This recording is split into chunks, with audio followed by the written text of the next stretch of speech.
Hello everyone, welcome to my channel. Today we are going to talk about a company called PDS Limited. Let's start by understanding their business model. Imagine you are a clothing brand like Zara. So how the Zara will be operating or doing the business? Typically it needs to source raw materials, get clothes stitched or made, check the quality of the finished products and then distribute them to the retail stores over the world. This means that following the whole value chain right from fabric buying to selling them to the retail out for consumer like us. But all these processes take a lot time and efforts and could be an unproductive task, or these tasks might not be adding too much value for their whole value chain. Think of a situation where all these standard processes could be outsourced and Zara can focus on its core strength like design and selling. This is where PDS comes in. They act as a bridge for the brands and manufacturers. They handle everything from sourcing the material, manufacturing the clothes, checking the quality and shipping the finished products to the brand's outlet or warehouse. In addition to this, PDS has its own manufacturing unit which they started about 2 to 3 years ago.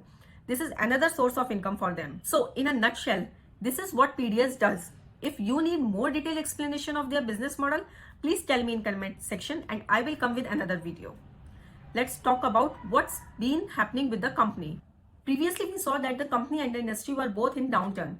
This was mainly because most of their revenue comes from exports, particularly to the UK, US and Australia. After COVID, first there was a pent-up demand due to the lockdown and restrictions, and after that there was a lot of inflation and people stopped buying things.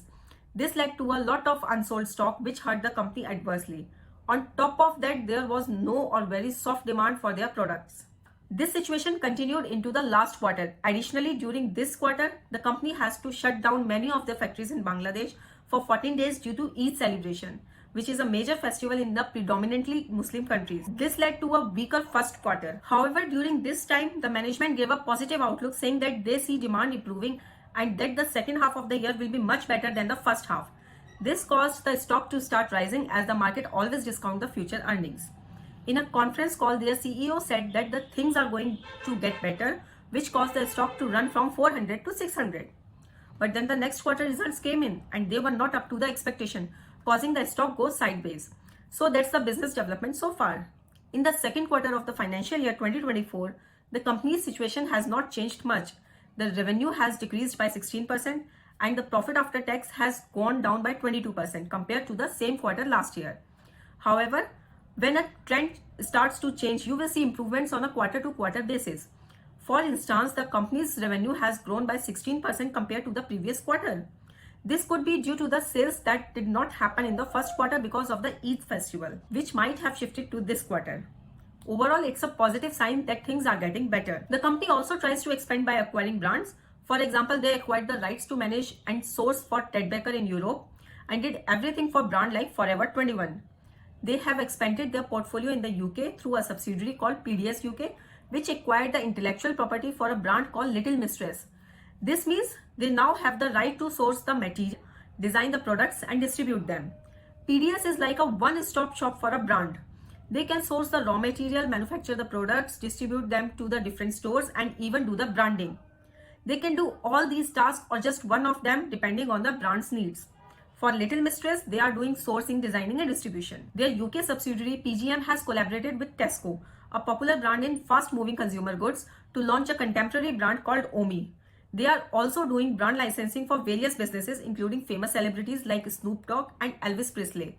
This is part of their ongoing portfolio expansion. They recently acquired a business that's doing really well, which they did in either in fourth quarter of the previous year or the first quarter of this year. Right now, PDS is seeing some changes, but there is a catch. The market did not reward PDS after the results were announced.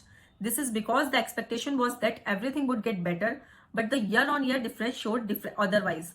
However, there are some changes quarter to quarter.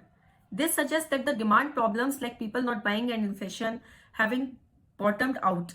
This was also mentioned in the company's calls. The demand distributions has bottomed out and should pick up in the coming quarters. The second half of the year will obviously be better because of the festive season in the third quarter being Christmas and New Year. However, the company again stresses that there are still parts of the US, UK and Europe that are suffering from inflation and high interest rates, which is estimated to lower down anytime after March, April, May of next year. Still, the guidance remains intact. The first half of the year was really bad because of all these problems. The second quarter was decent but not great. The second half of the year is left and there is still the problem of inflation. That's why the management said that in the entire financial year 2024, they can probably achieve a 10% growth over financial year 2023. The most important thing here is that demand has bottomed out and slowly picking up. There are risks, of course. First, this is a business to business company, that is B2B company. So they heavily depend on retail businesses to do well. Second, there is a huge competition in this space. The entry barrier is not that strong. Third, since they are B2B businesses and they are involved in such complex business, their profit margin is around 1 to 3%. These continue to be the inherent risk of the business. But at least this quarter, you can see that things are improving for the business and demand is getting better. What's important right now is to continue to track and see if the second half of the year is better. They have said they will improve the quarter on quarter basis. Let's see how things momentum carries on into the third and fourth quarter, because that will be a big decision on where the business is headed. From the valuations perspective, share price of rupees 362 seems fully priced in. The company is trading at the price to earnings of 34 against 3 years average sales growth rate of 17% with a price to book ratio of approximately 7. However, return on equity is 25% and debt to equity ratio of 0.76. Tells a sound financial position. A further dip of 5 to 10% in share price can be possible. If you are a growth investor, then you can consider looking into it. That's all about PDS Limited. Please like, subscribe my channel. Hope to see you again next quarter. Goodbye.